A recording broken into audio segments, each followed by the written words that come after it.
Alhamdulillah, Alhamdulillahi Rabbil Alameen, wassalatu wassalamu ala ashrafil anbiya'i wal mursaleen wa ala alihi wa ashabihi ajma'in, amma ba'd. Qala Allah ta'ala fil Qur'anil 'azim wal furqanil majid. أعوذ بالله من الشيطان الرجيم. بسم الله الرحمن الرحيم. يا أيها الذين آمنوا لا تدخلوا بيوتا غير بيوتكم حتى تستأنسوا وتسلموا على أهلها ذلكم خير لكم إن كنتم تعلمون. وقال رسول الله صلى الله عليه وسلم: لا تدخل الملائكة بيتا فيه كلب ولا صورة ولا جنب، أو كما قال عليه الصلاة والسلام. صدق الله العظيم وصدق رسوله النبي الكريم، ونحن على ذلك من الشاهدين والشاكرين والحمد لله رب العالمين. பெருகி வரும் கருணையினால் பேருலகை காத்து வரும் பேர் அருளாளர் எல்லாம் வல்ல அல்லாஹ்வுக்கு கோடான கோடி புகழ் அனைத்தும்.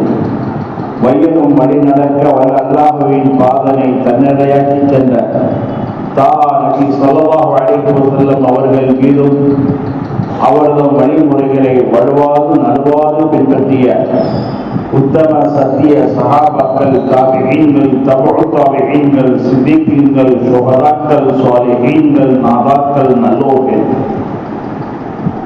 குறிப்பாக இங்கே குழுமியிருக்கக்கூடிய நம்மவர்கள் அத்தனை பேர் மீதும் எல்லாம் வல்ல அல்லாஹுவின் பெரும் கருணையும் பெரும் கிருபையும் என்றென்றும் நிறைவாக பொங்கி பொழியட்டுமாக. இந்த சிறப்பான மஜ்லிஸிலே கலந்து கொண்டிருக்கக்கூடிய உங்கள் அத்தனை பேருக்கும் இஸ்லாத்தின் காணிக்கையாம் சலாமினை தெரிவித்துக் கொள்கின்றோம். அஸ்ஸலாமு அலைக்கும் வரஹ்மத்துல்லாஹி வபரகாத்துஹு. இன்றைய வார தலைப்பு முன்மாதிரி முஸ்லிம் வீடு எப்படி இருக்க வேண்டும். மனிதனுக்கு மிக தேவையானது, மிக அவசியமானது உண்ண உணவு, உடுத்த உடை, வசிக்க வீடு என்று நம்முடைய முன்னோர்கள் சொல்வார்கள். ஆனால் அண்ணல் நாயகம் ஸல்லல்லாஹு அலைஹி வஸல்லம் அன்னவர்கள் இந்த உலகத்திலே மனிதனுக்கு நற்பாக்கியமானது, மிக முக்கியமானது 3 என்று பெருமானார் ஸல்லல்லாஹு அலைஹி வஸல்லம் அவர்கள் இன்னொரு கண்ணோட்டத்திலே சொல்கின்றார்கள். ஸலாஸு ஹிஸாலி மின் ஸஆதத்தில் மர்இ ஃபித் துன்யா. 3 விஷயங்கள் உலகத்திலே ஒரு மனிதனுக்கு நற்பாக்கியத்தை கொடுக்கக்கூடியது, மிகுந்த சந்தோஷத்தை தரக்கூடியது 3 விஷயங்கள் என்று நபிகள் நாயகம் ஸல்லல்லாஹு அலைஹி வஸல்லம் அவர்கள் முதலாவதாக சொன்னாங்க. அல் ஜாரு ஸாலிஹு, சாலிஹான அண்டை வீடு. நல்ல அண்டை வீட்டுக்காரர் அமைவது உலகத்திலே நமக்கு நற்பாக்கியமாக இருக்கிறது. இரண்டாவது அல் மர்கபு ஸாலிஹு, நல்ல வாகனம் அமைவதும் உலகத்திலே நமக்கு நற்பாக்கியமாக இருக்கிறது. மூன்றாவது அல் மஸ்கனுல் வாசிஉ, தாராளமான வீடு அமைவது, விசாலமான வீடு அமைவதும் உலகத்தினுடைய நற்பாக்கியத்திலே கட்டுப்பட்டது என்று நாயகம் ஸல்லல்லாஹு அலைஹி வஸல்லம் அவர்கள் சொல்லுவார்கள். மேலும் பெருமானார் ஸல்லல்லாஹு அலைஹி வஸல்லம் அவர்கள் ஊரு செய்கின்ற பொழுது இந்த துஆவை ஓதுவார்கள். அல்லாஹும்ம ஃபில்லி தம்பி வவஸ்ஸிலி ஃபீ தாரி வபாரிக் லி ஃபீ ரிஸ்கி. யா அல்லாஹ், எனது பாவத்தை மன்னித்து விடு, எனக்கு வீட்டிலே விசாலத்தை ஆக்கி வை, என்னுடைய ரிஸ்கிலே பரக்கத்தை செய் என்று நபிகள் நாயகம் ஸல்லல்லாஹு அலைஹி வஸல்லம் அவர்கள் விசாலமான வீடை, தாராளமான வீடை தனது துஆவிலே அடிக்கடி கேட்டிருக்கின்றார்கள். அல்லாஹ் ஜல்ல ஷானஹு தஆலா ஒரு மனிதனுக்கு நிம்மதி தரக்கூடிய விஷயங்களை பல்வேறு வசனங்களிலே சொல்லுவான். அதிலே ஒரு வசனத்திலே அல்லாஹ் சொல்கிறான், இந்த வசனம் சூரத்து நஹ்லிலே வருகிறது, வல்லாஹு ஜஅலக்கும் மின் புயூத்திக்கும் சகனா. மனிதர்களே, உங்களுக்கு நாம் உங்களுடைய வீடுகளிலே நிம்மதியை வைத்திருக்கிறோம், நீங்கள் வசிக்கக்கூடிய இடத்திலே நிம்மதியை நாம் ஆக்கியிருக்கிறோம் என்று அல்லாஹ் தஆலா திருமறை குர்ஆனிலே சொல்லி காட்டியிருக்கிறார். ஆக மனிதனுக்கு நிம்மதி தரக்கூடிய இடமாக அவன் வசிக்கும் வீடு இருக்கிறது என்பது திருமறை குர்ஆன் சொல்லக்கூடிய ஒரு அழகிய தகவலாக இருக்கிறது. அன்புக்குரியவர்களே, ஒரு முன்மாதிரி முஸ்லிம் வீடு எப்படி இருக்க வேண்டும், அதற்கு நாம் 10 கோணங்களிலே பார்க்கலாம். ஒன்றாவது, ஒரு முஸ்லிமுடைய வீடு நற்காரியம் உள்ளதாக இருக்க வேண்டும். அல் அமலு ஸாலிஹ், சாலிஹான அமல் நிறைந்ததாக இருக்க வேண்டும். நபிகள் நாயகம் ஸல்லல்லாஹு அலைஹி வஸல்லம் அன்னவர்கள் சஹாபாக்கள் கூட்டத்திலே இருக்கின்ற பொழுது ஒரு ஆயத்தை ஓதி காமித்தார்கள். மன் தல்லதி யுக்ரிதுல்லாஹ கர்தன் ஹஸனா, அல்லாஹ்வுக்காக வேண்டிய அழகிய கடன் கொடுப்பது யார் என்ற இந்த வசனத்தை ஓதி காமித்தார்கள். அச்சபையிலே இருந்த அபூ தஹ்தா ரலியல்லாஹு அன்ஹு அவர்கள் எழுந்தார்கள், அல்லாஹ் நம்மிடம் கடன் கேட்கிறார் என்று சொன்னால் அல்லாஹ் எதை ஆயிட்டாரா, நம்மகிட்ட கடன் கேட்கிறான்? அல்லாஹ் ஓட்டாண்டி ஆயிட்டாரா, நம்மகிட்ட கடன் கேட்கிறான்? அப்ப நபிகள் நாயகம் ஸல்லல்லாஹு அலைஹி வஸல்லம் அவருக்கு விளக்கம் அளித்தார்கள், அல்லாஹ் அவனுக்கு கடன் கேட்கவில்லை, அவனுடைய தீனுக்காக மார்க்க வளர்ச்சிக்காக வேண்டி கேட்கிறான் என்று நபிகள் நாயகம் ஸல்லல்லாஹு அலைஹி வஸல்லம் சொல்லிவிட்டு, அல்லாஹுக்காக வேண்டி யார் கடன் கொடுக்கிறாரோ அதற்கு பகரமாக அல்லாஹ் அவருக்கு சொர்க்கத்தை கொடுக்கிறான், ஜன்னத்திலே நுழைய வைக்கிறான் என்று நபிகள் நாயகம் ஸல்லல்லாஹு அலைஹி வஸல்லம் அவர்கள் சுப செய்தி கூறினார்கள். அப்பொழுது அபூ தஹ்தா ரலியல்லாஹு தஆலா அவர்கள், அல்லாஹ்வுடைய திருத்தூதரே, நான் அல்லாஹ்வுடைய வழியிலே செலவழிப்பதற்கு தயாராக இருக்கிறேன். இன்னலி ஹதீகத்தைன் இஹ்தாஹுமா பிஸ்ஸாஃபிலத்தி வல் உக்ரா பில் ஆலியா, நிச்சயமாக எனக்கு 2 தோட்டங்கள் இருக்கின்றன. ஒரு தோட்டம் கீழ்ப்பகுதியிலே இருக்கிறது, இன்னொரு தோட்டம் மேல் பகுதியிலே மலையிலே இருக்கிறது. இந்த 2 தோட்டத்திலே மலையிலே இருக்கக்கூடிய தோட்டத்தையும் அங்கே இருக்கக்கூடிய என்னுடைய வீட்டையும் அல்லாஹ்வுடைய பாதைக்காக வேண்டி அதிலே செலவழிப்பதற்காக வேண்டி நான் அர்ப்பணிக்கிறேன், நான் கொடுத்து விடுகிறேன் என்று அபூ தஹ்தா ரலியல்லாஹு அன்ஹு அவர்கள் சொன்னார்கள்.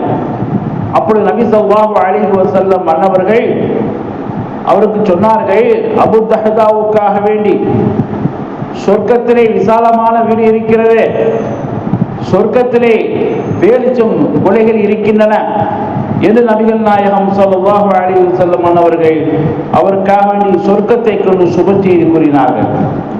அபூ தஹ்தா ரலியல்லாஹு அன்ஹு அவர்கள் அல்லாஹ்வுடைய பாதையிலே தன்னுடைய ஒரு தோட்டத்தையும் அதில் இருக்கக்கூடிய வீட்டையும் ஹதியாவாக அன்பளிப்பாக கொடுத்துவிட்டு மனைவியிடத்திலே போகிறார்கள்.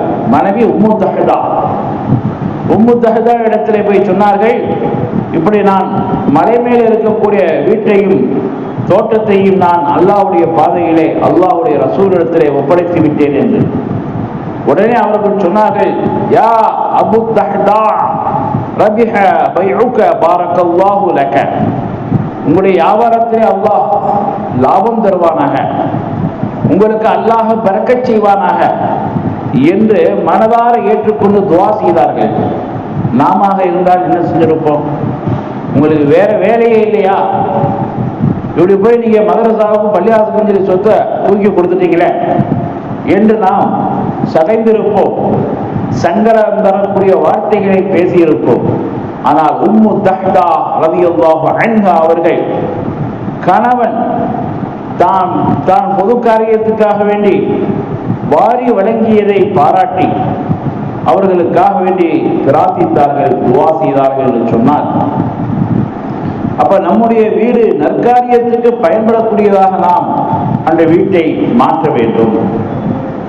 அக்காலத்திலே மக்காவில் இருக்கக்கூடிய காபா ஷரீப் விரிவாக்கத்திற்காக வேண்டி தொழுவதற்கு இடம் போதவில்லை, இடம் அதிகமாக வேண்டும் என்பதற்காக வேண்டி நபி ஸல்லல்லாஹு அலைஹி வஸல்லம் அவர்கள் சஹாபாக்களிடத்தில் சொன்னாங்க, உங்க வீடுகளை எல்லாம் நீங்கள் பள்ளிவாசலுக்கு கொடுத்து விடுங்கள் என்று.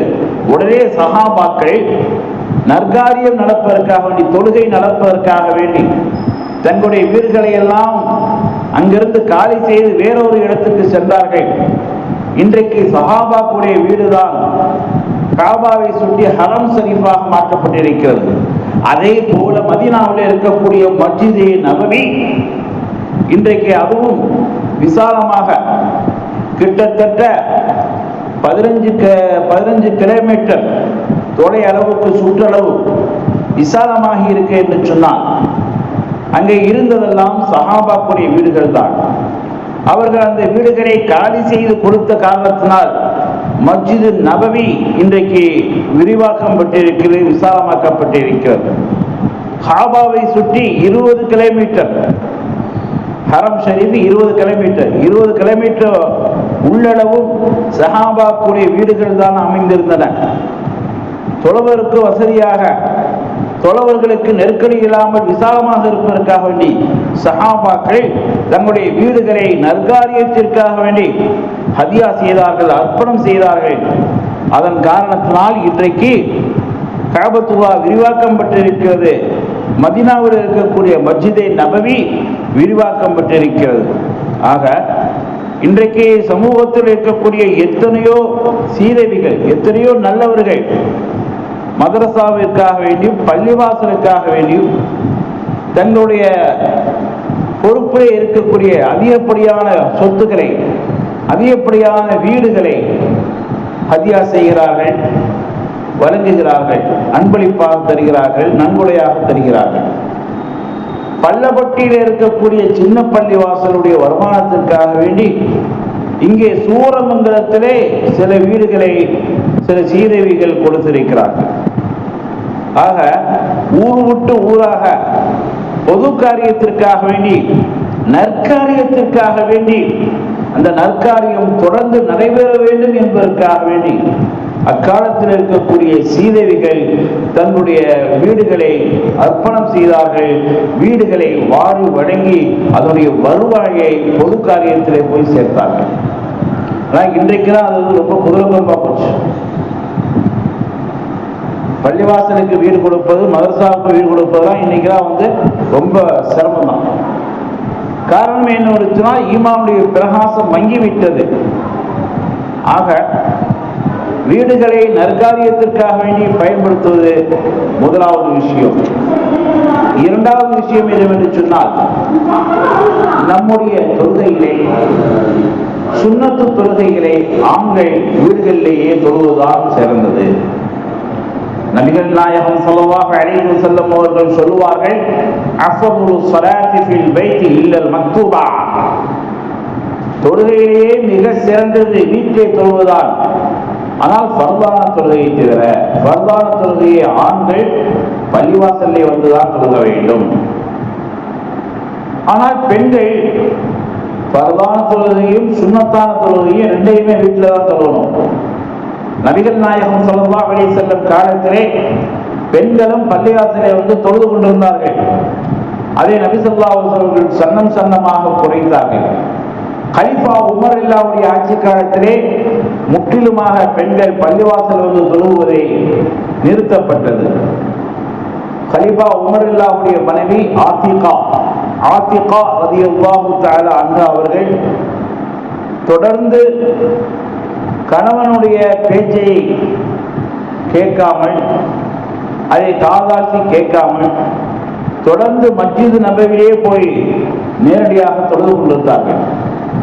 இவர்களை தடுக்க வேண்டும் என்பதற்காக வேண்டி கலிஃபா உமர் அல்லாஹ் தஆலா அவர்கள் இஷா தொழுகை நேரத்திலே ஓரமாக நின்று கொண்டு தன் மனைவியின் மீது பொடி கற்களை வீசினார்கள். பொடி கற்களை எரிந்தார்கள். மனைவி வந்து சொன்னாங்க, நான் இஷா தொழுக போறேன், கல்லெறிகிறாங்க, இனிமே நான் போக மாட்டேன் அப்படின்னு. அப்புறம் ஃபஜ்ர் தொழுகைக்கு போனாங்க.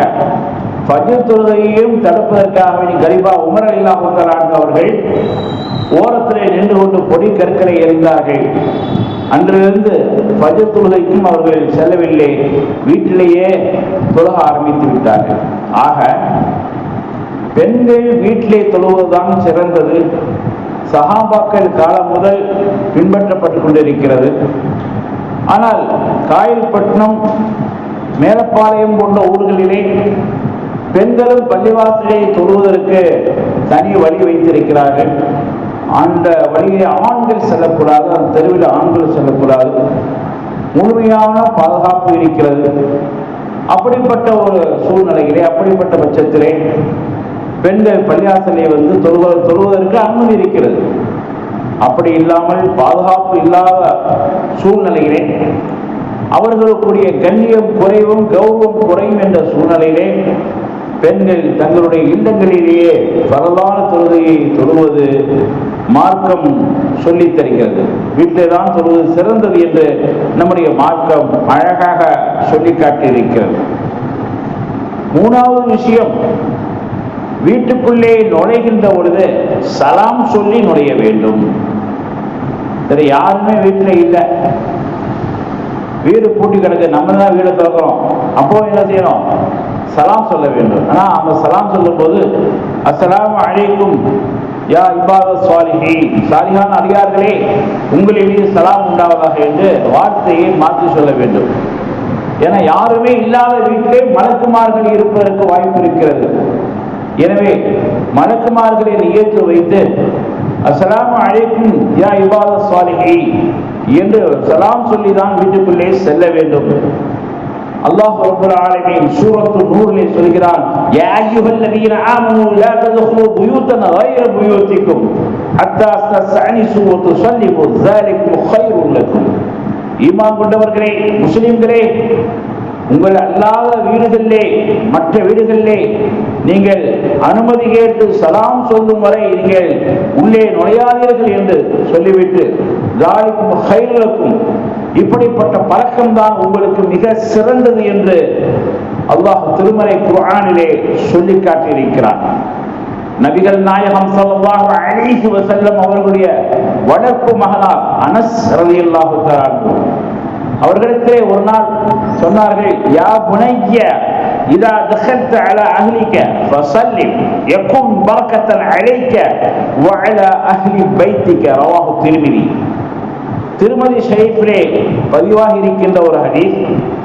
அனஸே, அருமை மகனே, உன்னுடைய குடும்பத்தார்கள் மீது வீட்டிலே நுழைந்தால் அவர்களுக்கு நீ சலாம் சொல். இதனால் உமக்கு பரக்கத்தான வாழ்க்கை ஏற்படும். உனக்கு மட்டுமல்ல, அந்த வீட்டில் இருக்கக்கூடிய குடும்பத்தினர்களுக்கும் பரக்கத்தான வாழ்க்கை ஏற்படும் என்று நபிகள் நாயகம் ஸல்லல்லாஹு அலைஹி வஸல்லம் அவர்கள் சொல்லி காட்டினார்கள். ஒரு சஹாபி வந்து சொன்னார், யா ரசூலல்லாஹ், எனக்கு வறுமையாக இருக்கிறது, கஷ்டமாக இருக்கிறேன், என்ன செய்ய வேண்டும் என்று. நபிகள் நாயகம் ஸல்லல்லாஹு அலைஹி வஸல்லம் சொன்னாங்க, மன் கரஅ மர்ரத்தைனி சூரத்துல் இஹ்லாஸ் இதா தഖல்த பைத்தக பூரிக அலைக. நீ வீட்டிலே நுழைகின்ற பொழுது 2 முறை சூரத்துல் இஹ்லாஸ் குல் ஹுவல்லாஹ் சூராவை ஓதி நுழைந்தால் உமக்கு பரக்கத்தான வாழ்க்கை கிடைக்கும், உன்னுடைய வறுமை நீங்கிவிடும் என்று நபிகள் நாயகம் ஸல்லல்லாஹு அலைஹி வஸல்லம் அவர்கள், உனக்கும் நீங்கிவிடும், வஅலா அஹ்லி பைத்திக, உன்னுடைய குடும்பத்தினர்களுக்கும் வறுமை நீங்கிவிடும், பரக்கத்தான வாழ்க்கை கிடைக்கும் என்று சொல்லிவிட்டு சொன்னார்கள், மன் கரஅ ஸலாஸ மர்ராத்தின் பூரிக அலா ஜமீஇ ஜீரானிக.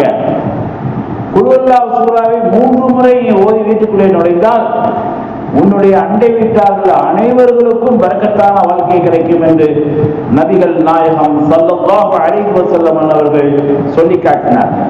ஆக வீட்டுக்குள் நுழைகின்ற பொழுது சலாம் சொல்லி நுழைய வேண்டும். அப்பொழுது அந்த வீட்டிலே பரக்கத்து ஏற்படும். அடுத்த அமல் சூரத்துல் இஹ்லாஸ் குல் ஹுவல்லாஹ் சூராவை 2 முறை ஓத வேண்டும் அல்லது 3 முறை ஓதி உள்ளே நுழைய வேண்டும். அல்லாஹ் ரப்புல் ஆலமீன் நமக்கு மட்டுமல்ல நம்முடைய குடும்பத்தினர்களுக்கும் நம்மை சுற்றி இருக்கக்கூடிய ஜீவன்களுக்கும் அண்டை வீட்டார்களுக்கும் பரக்கத்தான வாழ்க்கையை, செழிப்பான சிறப்பான வாழ்க்கையை கொடுப்பான் என்று நபிகள் பெருமான் ஸல்லல்லாஹு அலைஹி வஸல்லம் அவர்கள் நமக்கு நல்வழி காட்டியிருக்கின்றார்கள். நாலாவது, திலாவத்துல் குர்ஆன். வீட்டிலே நாம் குர்ஆன் ஓத வேண்டும். நபிகள் பெருமான் ஸல்லல்லாஹு அலைஹி வஸல்லம் சொல்வார்கள், அக்ஸிரு மின் திலாவத்தில் குர்ஆன் ஃபீ புயூதிக்கும் ஃபஇன்னல் பைத்தல்லதி லா யுக்ரஅ ஃபீஹில் குர்ஆன் யகில்லு கைருஹு வ யக்ஸுரு ஷர்ருஹு வ யுதீகு அலா அஹ்லிஹி. குர்ஆன் திலாவத் வீடுகளிலே அதிகமாக செய்யுங்கள்.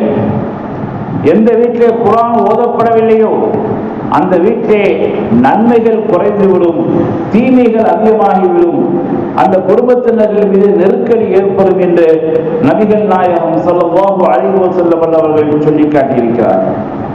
அப்ப குர்ஆனை நம்ம வீட்டில் அதிகமாக ஓத வேண்டும். அடிக்கடி குர்ஆன் காணி வைக்க வேண்டும். குர்ஆன் ஓத தெரிந்தவர்களை வைத்து குர்ஆன் வீட்டிலே ஓதப்பட வேண்டும். இந்த செயலினால் வீட்டிலே பரக்கத்து ஏற்படும். வீட்டில் இருக்கக்கூடிய பலா முசீபத்துகள் நீங்கும், நெருக்கடிகள், சிக்கல்கள், சிரமங்கள் நீங்கும். ஆக குர்ஆன் ஓதப்படக்கூடிய வீடாக நம்முடைய வீடு மாற்றப்பட வேண்டும். ஐந்தாவது, தஹாரத். வீடை சுத்தமாக வைத்துக் கொள்ள வேண்டும். முஸ்லிம்கள் சுத்தமாக இருப்பதிலே ஒரு காலத்திலே பெயர் பெற்றிருந்தாங்க, முஸ்லிம்னாலே சுத்தமா இருப்பாங்க அப்படின்னு. ஆனா இந்த காலத்துல முஸ்லிம் இருந்தாலே அசுத்தமா இருப்பாங்க, வீடை சுத்தமா வச்சுக்கிற மாட்டாங்க அப்படின்னு நிறைய மாற்றார்கள். முஸ்லிம்களுக்கு வீடு கொடுப்பதில்லை. முஸ்லீம்னு சொன்னாலே வீடு இல்லைன்றாங்க. உங்களுக்கெல்லாம் நாங்கள் வீடு தர மாட்டோம். ஏங்க வீடு தர மாட்டீங்க? முஸ்லிம்கள்லாம் வீடை சுத்தமா வச்சுக்கிற மாட்டாங்க, குப்பை கூலமா வச்சிருப்பாங்க, அசுத்தமா வச்சிருப்பாங்க, அதனால அவங்களுக்குலாம் வீடு இல்லைன்னு சொல்லி இன்னைக்கு மாற்றார்கள் வாடகைக்கு வீடு கொடுப்பதை கூட ஏற்றுக்கொள்வதிலே மறுக்கிறார்கள். நபிகள் நாயகம் ஸல்லல்லாஹு அலைஹி வஸல்லம் அவர்கள் சொல்லுவார்கள், லா தத்குலுல் மலாயிகத்து பைத்தன் ஃபீஹி கல்பு வலா சூரத்து வலா ஜுனுபு. ரஹ்மத்துடைய மலக்குமார்கள் ஒரு வீட்டிலே நுழைய மாட்டார்கள். எந்த வீட்டிலே நாயும் உருவப்படமும் குளிப்பு கடமையானவரும் இருக்கிறாரோ அந்த வீட்டிலே ரஹ்மத்துடைய மலக்குமார்கள் பிரவேசிக்க மாட்டார்கள், நுழைய மாட்டார்கள். அந்த வீடு நஜீஸான வீடு, அசுத்தமான வீடு என்று நபிகள் நாயகம் ஸல்லல்லாஹு அலைஹி வஸல்லம் அவர்கள் சொல்லி காட்டியிருக்கிறார்கள். அருமையானவர்களே, இன்றைக்கு அட்டாச் பாத்ரூம் என்று வீட்டுக்குள்ளேயே பாத்ரூமை வைத்திருக்கிறோம், நஜீஸை வைத்திருக்கிறோம். இது இன்னைக்கு ஃபேஷனாக போச்சு.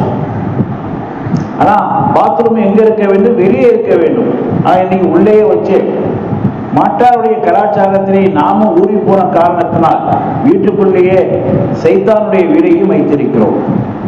முடிந்த அளவு பாத்ரூமை வெளியிலே தான் வைக்க வேண்டும். அது அட்டாச் பாத்ரூம் சொல்லி குளிப்பதற்கும் அசுத்தத்தை நீக்குவதற்கும் ஒரே இடத்திலே வச்சுக்கோம். கொஞ்சம் வித்தியாசப்படுத்த வேண்டும். ஆக நம்முடைய வீடுகளை நாம் சுத்தமாக வைத்துக் கொள்ள வேண்டும். இது இஸ்லாம் வலியுறுத்தக்கூடிய ஒரு அமலாக இருக்கிறது. எந்த வீட்டிலே நாய் இருக்கிறதோ அந்த வீட்டில் மலக்குகள் வரமாட்டாங்க, மலக்குகள் நுழைய மாட்டாங்கன்னு சொல்லி பயானை கேட்டு ஒருத்தர் வீட்டில் ஒரு நாயை வாங்கி கொண்டு வந்து கட்டிட்டார். வீட்டில் ஒரு நாயை விலைக்கு வாங்கி வந்து கட்டிட்டார். கட்டிட்டு ஹஜ்ஜத்தில் சொன்னார், எனக்கு மௌத்து வராது அப்படின்றார். ஏன்? மலக்கு மௌத்து தானே மௌத்தை கொண்டு வருவார், மௌத்தாக்குவார். மலக்கள் மௌத்து வராத அளவுக்கு நான் ஒரு வழி பண்ணிட்டேன். என் வீட்டுக்கு முன்னாடி நாயை கட்டிட்டேன். நாய் இருந்தால் மலக்கு வரமாட்டேன்னு சொன்னீங்க, இனிமே என் வீட்டுக்கு மலக்கு மௌத்தே வரமாட்டாரு, எனக்கு ஆயுசு கெட்டி அப்படின்ட்டான். உடனே அஜய் சொன்னாரு, ரூஹ் வாங்கக்கூடிய மலக்குங்கிறது மலக்குல அதாபு தரக்கூடிய மலக்கு. நான் சொன்ன மலக்கு மலக்கு ரஹ்மத்துடைய மலக்கு.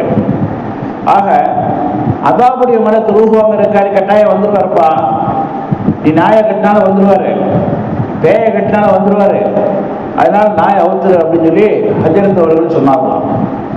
ஆக எந்த வீட்டிலே நாய் இருக்கிறதோ, உருவப்படம் இருக்கிறதோ, குளிப்பு கடமையாகியும் குளிக்காமல் இருக்கிறாரோ அந்த வீட்டிலே ரஹ்மத்துடைய மலக்குகள் உள்ளே வரமாட்டார்கள், வெளியே நின்று கொள்வார்கள் என்று நபிகள் நாயகம் ஸல்லல்லாஹு அலைஹி வஸல்லம் அவர்கள் சொல்லி காட்டியிருக்கிறார்.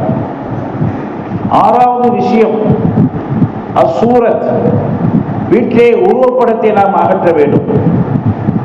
மரஞ்செடி இந்த மாதிரி படங்களை வச்சுக்கலாம், அதே மாதிரி கடல், ஆறு, நீர் இந்த மாதிரி படங்களை வச்சுக்கலாம்.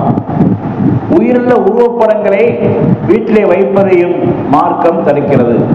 நபிகள் நாயகம் ஸல்லல்லாஹு அலைஹி வஸல்லம் அவர்கள் ஒரு நாள் ஆயிஷா ரலியல்லாஹு அன்ஹாவுடைய வீட்டுக்கு செல்கிறார்கள். அவங்க சுவத்திலே ஒரு உருவப்படம் மாற்றப்பட்டிருக்கிறது. ஆயிஷா வீட்டில் சுவரிலே ஒரு உருவப்படம் தொங்கிக் கொண்டிருக்கிறது.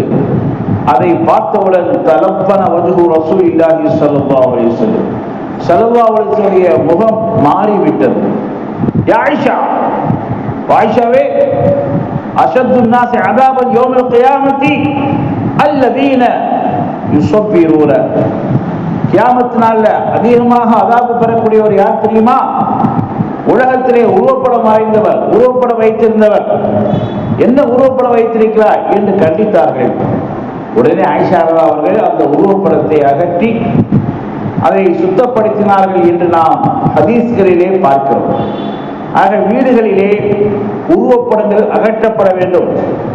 உருவப்படங்களை வைத்திருக்கக்கூடிய வீடு அது முஸ்லிம் வீடு அல்ல, அது மார்க்கத்தை பின்பற்றக்கூடிய வீடு அல்ல என்பதை நாம் விளக்க வேண்டும்.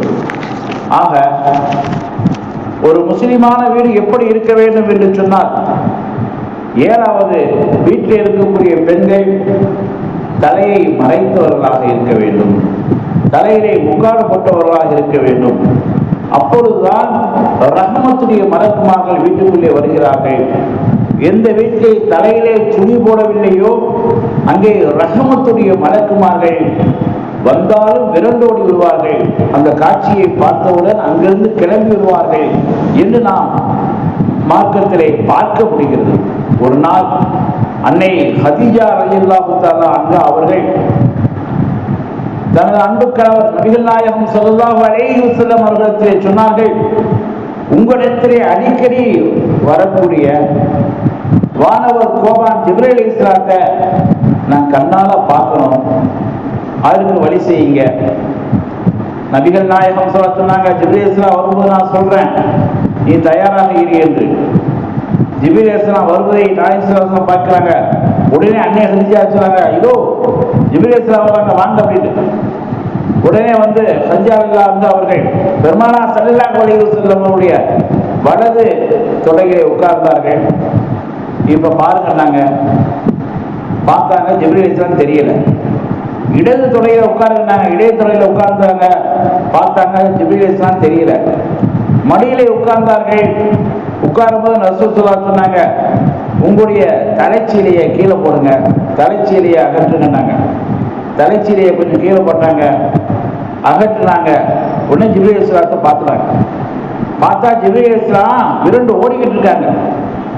உடனே நபிகள் நாயகம் ஸல்லல்லாஹு அலைஹி வஸல்லம் அன்னவர்கள் சொன்னார்கள், ஃபவல்லாஹி மலக்கும் வமஹாத ஷைத்தான், இவர்தான் மலக்கு, இவர் சைத்தான் அல்ல. எனவே நீ தலையிலே திரையில்லாமல் இருந்ததை, தலை மூடாமல் இருந்ததை பார்த்து மலக்கு ஓடுகிறார் என்று நபிகள் நாயகம் ஸல்லல்லாஹு அலைஹி வஸல்லம் அன்னவர்கள் தன் மனைவி ஹதீஜா இடத்திலே சொல்லி காட்டினார்கள். ஆக சிறந்த வீட்டினுடைய அடையாளம் அங்கு இருக்கக்கூடிய தாய்மார்கள் தலையிலே மறைத்தவர்களாக, தலையை மறைத்தவர்களாக இருக்க வேண்டும். எட்டாவது, உண்மையான ஒரு முஸ்லிமுடைய வீடு சதகா, தானம் தர்மம் செய்யக்கூடிய வீடாக இருக்க வேண்டும். நபிகள் நாயகம் ஸல்லல்லாஹு அலைஹி வஸல்லம் அவர்கள் சொல்லுவார்கள், இஸ்தன்சில் ரிஸ்க பிஸ்ஸதகா, நீங்கள் உங்களுடைய வாழ்வாதாரத்தை தர்மத்தை கொண்டு இறக்கி விடுங்கள், தர்மத்தை கொண்டு அதை தேடுங்கள் என்று நபிகள் பெருமான் ஸல்லல்லாஹு அலைஹி வஸல்லம் அவர்கள் சொல்லி காட்டியிருக்கிறார்கள். ஆக நாம் தர்மம் கொடுப்பதன் மூலமாகத்தான் ரிஸ்க் அதிகமாகிறது, அல்லாஹ்வுடைய புறத்திலிருந்து நம்முடைய இல்லத்திற்கு ரிஸ்க் இறங்குகிறது என்று பெருமானார் ஸல்லல்லாஹு அலைஹி வஸல்லம் அவர்கள் சொல்லுவார்கள். ஒரு நாள் ஒரு ஏழை பெண் அன்னை ஆயிஷா ரலியல்லாஹு தஆலா அன்ஹா வீட்டுக்கு வருகிறார்கள். அவர்களுடைய இரு தோளிலேயும் 2 பெண் குழந்தைகள் இருக்கிறார்கள்.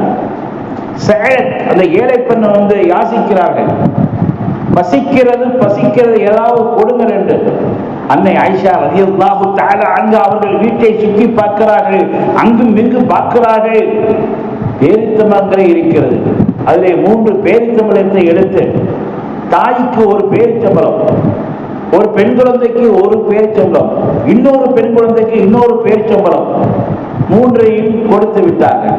அந்த 2 குழந்தைகள் பசியினால் வேகமாக சாப்பிட்டு தாய் கையில் இருக்கக்கூடிய 3வது பேரிச்சம்பளத்தையும் கிடைச்சு. அந்த தாய் மனம் அல்லவா, தனக்கு இல்லை என்றாலும் குழந்தைகளுக்கு கொடுக்கக்கூடிய அந்த பாசமான மனம், அந்த நேசமான உள்ளம், தனக்கே வைத்திருந்த அந்த ஒரு பேரிச்சம்பளத்தை 2ஆக பிரித்து 2 குழந்தைகளுக்கும் கொடுத்து மகிழ்ச்சி அடைகிறது. இந்த மாதிரி ஒரு அழகான காட்சியை அன்னை ஆயிஷா ரலியல்லாஹு அன்ஹா அவர்கள் பார்த்து மகிழ்கிறார். சற்று நேரத்திலே பெருமானார் ஸல்லல்லாஹு அலைஹி வஸல்லம் அவர்கள் வீட்டுக்கு வருகிறார்கள். அவர்களிடத்தை சொன்னார்கள், நான் ஒரு ஆச்சரியமான தாயை பார்த்தேன். தனக்கே இருக்கக்கூடிய அந்த உணவை தன்னுடைய பிள்ளைகளுக்கு கொடுத்து ஒரு தியாக மனப்பான்மையோடு தன்னை அர்ப்பணித்து வாழுகின்ற ஒரு தாயை நான் இப்பொழுது பார்த்தேன் என்று நடந்த நிகழ்வை விவரிக்கிறார்கள். அப்பொழுது நபிகள் நாயகம் ஸல்லல்லாஹு அலைஹி வஸல்லம் அன்னவர்கள் சொல்லி காட்டினார்கள், இன்னல்லாஹ கத் அவ்ஜப லஹல் ஜன்னத வ அத்தகா லஹா மினன் நார். நிச்சயமாக அல்லாஹ் இப்படிப்பட்ட தாய்க்கு சொர்க்கத்தை வாஜிபாக்கி விட்டார், நரகத்திலிருந்து அந்த தாயை விடுதலை செய்து விட்டார். தனக்கே உரிய அந்த உணவை தியாகம் செய்து அர்ப்பணித்து தன்னுடைய பசியை பொருட்படுத்தாமல் தாங்கிக் கொண்டு பிள்ளைகளுடைய பசியே தன்னுடைய பசி, பிள்ளைகளுடைய அந்த உணர்வே தன்னுடைய உணர்வு என்று பிள்ளைகளுக்காக வேண்டி வாழ்ந்த அந்த தாய்க்கு அல்லாஹ் சொர்க்கத்தை வாஜிபாக்கி விட்டார் என்று நபிகள் நாயகம் ஸல்லல்லாஹு அலைஹி வஸல்லம் அவர்கள் சுப செய்தி கூறுகிறார்கள். ஆக வீட்டுக்கு வரக்கூடிய ஏழைகளுக்கு சதகா செய்ய வேண்டும், இல்லை என்று சொல்லாத அளவுக்கு முடிந்த அளவு அவர்களுக்கு கொடுத்து அனுப்ப வேண்டும். 9வது தியாஃபத், வீட்டுக்கு வரக்கூடிய விருந்தாளிகளை கவனிக்க வேண்டும். விருந்தாளிகளை ஒரு நாள் கவனிப்பது வாஜிப், கட்டாய கடமை. அடுத்த நாள் விருந்தாளிகளை உபசரிப்பது கவனிப்பது முஸ்தஹப், அது ஒரு ஏற்றமான செயல், கட்டாயமான செயல் அல்ல. அருமையானவர்களே, விருந்தாளிகளை முடிந்த அளவு நாம் கவனிக்க வேண்டும். அப்படி கவனித்தால் அல்லாஹ் ஜல்ல ஷானஹு தஆலா நம்முடைய வாழ்வாதாரத்தை செழிப்பாக்குவான், நம்முடைய நோய் பிணிகளை அகற்றுவான். பெருமானார் ஸல்லல்லாஹு அலைஹி வஸல்லம் அன்னவர்கள் சஹாபாக்களோடு அமர்ந்திருக்கிறார்கள். அப்பொழுது ஒரு சஹாபி பெருமானார் ஸல்லல்லாஹு அலைஹி வஸல்லம் அவர்களிடத்திலே உணவு கேட்கிறார். நாயகமோ வீட்டிலே கேட்டு அனுப்பினார்கள். வீட்டிலே உணவு இல்லை என்று பதில் வருகிறது. உடனே சஹாபாக்கள் சொன்னார்கள், இந்த சஹாபியை ஏற்றுக்கொள்வது யார் என்று கேட்கிறார்கள். உடனே அபூ தல்ஹா ரலியல்லாஹு அன்ஹு அவர்கள், நான் இந்த சஹாபிக்கு இன்று இரவு உணவளிக்கிறேன் என்று ஏற்றுக்கொண்டார்கள். அந்த சஹாபியை அழைத்து செல்கிறார்கள். வீட்டில் இருக்கக்கூடிய உம்மு சுலைம் ரலியல்லாஹு அன்ஹா அவர்களிடத்தை சொன்னார்கள், விருந்தாளியோடு வந்திருக்கிறேன் என்று. அவர்கள் சொன்னார்கள், நம்ம வீட்டில் குழந்தைகளுக்கு தான் உணவு இருக்கிறது, விருந்தாளிக்கு கொடுக்கக்கூடிய அளவுக்கு உணவு இல்லையே என்று சொல்கிறார்கள். அப்பொழுது அபூ தல்ஹா ரலியல்லாஹு அன்ஹு அவர்கள் சொல்கிறார்கள், நம்முடைய குழந்தைகளை தண்ணீர் கொடுத்து எப்படியாவது தூங்க வைத்துவிடு, இந்த என்னோடு வந்திருக்கக்கூடிய விருந்தாளியை கவனி என்று சொல்கிறார்கள். உடனே உம்மு சுலைம் ரலியல்லாஹு அன்ஹா அவர்கள் ஏற்றுக்கொண்டு அந்த விருந்தாளியை கவனிக்கிறார்கள், அவருக்கு உணவு வைக்கிறார்கள். அபூ தல்ஹா அவர்களும் உடன் இருக்கிறார்கள். இருவரும் சாப்பிட ஆரம்பிக்கின்ற பொழுது அபூ தல்ஹா ரலியல்லாஹு அன்ஹு அவர்கள் விளக்கை ரகசியமாக அணைத்து விடுகின்றார்கள். வந்த விருந்தாளி வயிறு புடைக்க சாப்பிடுகிறார். சாப்பிட்டு விட்டு அல்ஹம்துலில்லாஹ் என்று சொல்லிவிட்டு வெளிவருகிறார். காலை சுபுஹ் தொழுகைக்காக வேண்டி அபூ தல்ஹா ரலியல்லாஹு அன்ஹு அவர்கள் செல்கிறார்கள். அப்பொழுது நாயகம் ஸல்லல்லாஹு அலைஹி வஸல்லம் அன்னவர்கள் சொன்னார்கள், அபூ தல்ஹா, நீங்கள் விருந்தாளிக்கு விருது கொடுத்ததை அல்லாஹ் கபில திட்டமாக ஏற்றுக்கொண்டு ஒரு வசனத்தையே இறக்கி வைத்திருக்கிறான். என்ன வசனம் தெரியுமா? வல்லதீன யூஸிரூன அலா அன்ஃபுஸிஹிம், தங்களுக்கே இருந்தாலும் அதை மற்றவர்களுக்காக வேண்டி தேர்ந்தெடுக்கிறார்கள், தங்களுக்கே உரிய பங்கை மற்றவர்களுக்கு வழங்குகிறார்கள் என்று அல்லாஹ் உங்களை புகழ்ந்து குர்ஆனிலே வசனத்தை இறக்கிவிட்டான் என்று மகிழ்ந்து அருமைநாயகம் ஸல்லல்லாஹு அலைஹி வஸல்லம் சொல்லி காட்டினார். ஆக வரக்கூடிய விருந்தாளிகளுக்கு நாம் உபசரித்தால், அவர்களை கவனித்தால், நம்முடைய அந்த வாழ்க்கை வரலாறை அல்லாஹ் குர்ஆனிலேயே புகழுகிறான், குர்ஆனிலே பதிய வைக்கிறான் என்று நாம் பார்க்கிறோம். ஆக நம்மிடத்திலே வரக்கூடிய விருந்தாளிகளை நாம் கவனிக்கக்கூடியவர்களாக மாற வேண்டும். ஏன்னா விருந்தாளி வந்திருக்காங்க சங்கடப்படக்கூடாது. நாம் என்ன செய்யணும்? அந்த விருந்தாளிகள் மனம் சந்தோஷமாகும் அளவுக்கு, மனம் குளிரும் அளவுக்கு முடிந்த அளவு அவர்களை உபசரித்து கவனித்து அனுப்ப வேண்டும். 10வது, வீட்டிலே திக்ர் செய்யக்கூடியவர்களாக மாற வேண்டும். நபிகள் நாயகம் ஸல்லல்லாஹு அலைஹி வஸல்லம் அவர்கள் சொல்லுவார்கள், மஸலுல் பைத்துல்லதி யذ்குர் ரப்பஹு வ மஸலுல் பைத்துல்லதி லா யذ்குர் ரப்பஹு மிஸ்லுல் ஹய்யி வல் மய்யித்தி. எந்த வீட்டிலே அல்லாஹ்வே திக்ர் செய்யப்படுகிறதோ அந்த வீட்டுக்கு உதாரணம் உயிரானவரை போல. எந்த வீட்டிலே அல்லாஹ்வுடைய திக்ர் நடைபெறவில்லையோ அந்த வீடு மய்யித்தானதை போல, இறந்ததை போல என்று நபிகள் நாயகம் ஸல்லல்லாஹு அலைஹி வஸல்லம் அவர்கள் எச்சரிக்கிறார்கள். ஆக நம்ம வீட்டிலே இருக்கின்றவர்கள் நாம் திக்ர் செய்ய வேண்டும், திக்ர் மஜ்லிஸ்களை ஏற்படுத்த வேண்டும். அப்படி ஏற்படுத்துகின்ற பொழுது அந்த வீடு செழிப்பாகவும் சிறப்பாகவும் சீராகவும் மாறிவிடுகிறது. ஆனால் இன்றைக்கு நம்முடைய இல்லங்கள், வீடுகள் டைல்ஸ்களால், பெயிண்டுகளால், அதுபோல பல அலங்கார பொருள்களால் தான் பிரகாசித்துக் கொண்டிருக்கிறது. அந்த வீடுகளிலே அமல்கள் குறைந்து போயிருக்கின்றது. நபிகள் பெருமான் ஸல்லல்லாஹு அலைஹி வஸல்லம் அன்னவர்கள் சொன்னார்கள், இன்னமா துர்ஸகூன வ துன்ஸரூன பி துஅஃபாயிக்கும். ரவாஹுல் புகாரி. புகாரி ஷரீஃபிலே பதிவான ஹதீஸ். நீங்கள் உணவளிக்கப்படுவதெல்லாம், நீங்கள் உதவி செய்யப்படுவதெல்லாம் உங்களிலே இருக்கக்கூடிய பலகீனமானவர்கள் மூலமாகத்தான் என்று சொல்கிறார்கள். இப்போ நம்ம வீட்டில் இருக்கக்கூடிய பலகீனமான நம்முடைய தாய் தந்தை, நம்ம வீட்டில் இருக்கக்கூடிய அனாதை பிள்ளைகள், ஆதரவற்ற பிள்ளைகள், இவர்கள் மூலமாகத்தான் அல்லாஹ் நமக்கு ரிஸ்க் வழங்கி கொண்டிருக்கிறான், அல்லாஹ்வுடைய புறத்திலிருந்து உதவி ஏற்படுகிறது என்று நபிகள் நாயகம் ஸல்லல்லாஹு அலைஹி வஸல்லம் அவர்கள் அற்புதமாக சொல்லி காட்டியிருக்கிறார்கள். ஆனால் இன்றைக்கு நிலைமை என்ன தெரியுமா? வீட்டின் பெயரோ அன்னை இல்லம். அன்னை இல்லம்னு வீட்டுக்கு பெயரு, அன்னை இருப்பதோ அனாதை இல்லம். ஆனால் அன்னையை கொண்டு போய் அனாதை இல்லத்தில் சேர்த்து விடுகிறார்கள். வீட்டில் எப்படி ரிஸ்க் வரும், எப்படி அல்லாஹ்வுடைய உதவி வரும் என்பதை நாம் சிந்திக்க கடமைப்பட்டிருக்கிறோம். ஆக ஒரு வீடு சிறப்பாக இருக்க வேண்டும், சீராக இருக்க வேண்டும் என்று சொன்னால் மேற்சொன்ன 10 விஷயங்களை நாம் கடைபிடிக்க வேண்டும். முன்மாதிரி முஸ்லிம் வீடு 10 விஷயங்களை அமைந்திருக்க வேண்டும். அதற்கு அல்லாஹ் ஜல்ல ஷானஹு தஆலா நம் அனைவருக்கும் எல்லா விதமான வாய்ப்புகளையும், எல்லா விதமான சந்தர்ப்பங்களையும், வசதிகளையும் தந்துருவானாக. இந்த உலகத்திலே வாழுகின்ற பொழுது நாம் சொந்த இல்லங்களோடு, உயர்ந்த உள்ளங்களோடு வாழ்வதற்கு எல்லாம் உள்ள இறைவன் அருள்வானாக. நபிகள் நாயகம் ஸல்லல்லாஹு அலைஹி வஸல்லம் அவர்கள் சொன்னதை போன்று இந்த உலகத்திலே நீங்கள் நல்வாக்கியம் அடைந்தீர்கள் என்று சொன்னால் உங்களுக்கு நல்ல அண்டை வீட்டுக்காரர் இருப்பார்கள், நல்ல ஒரு வாகனம் இருக்கும், விசாலமான வீடு இருக்கும். விசாலமான வீடு என்று சொன்னால் பெரிய பங்களா இல்லை, நான் வாழக்கூடிய அளவுக்கு போதுமான அளவுக்கு விசாலமான வீடு இருக்கும் என்று நபிகள் நாயகம், இதுதான் உங்களுக்கு உலகத்தை நற்பாக்கியம், நல்ல ஒரு பதவி என்று நபிகள் நாயகம் ஸல்லல்லாஹு அலைஹி வஸல்லம் சொன்னதை போன்று இந்த இத்தகைய பாக்கியங்களை பெறுவதற்கு எல்லாம் வல்ல இறைவன் நம் அனைவருக்கும் இவ்வுலகத்திலேயே அருள்வானாக. வாஹிர் தஅவா அல்ஹம்துலில்லாஹி ரப்பில் ஆலமீன். அஸ்ஸலாமு அலைக்கும் வரஹ்மத்துல்லாஹி வபரகாத்துஹு.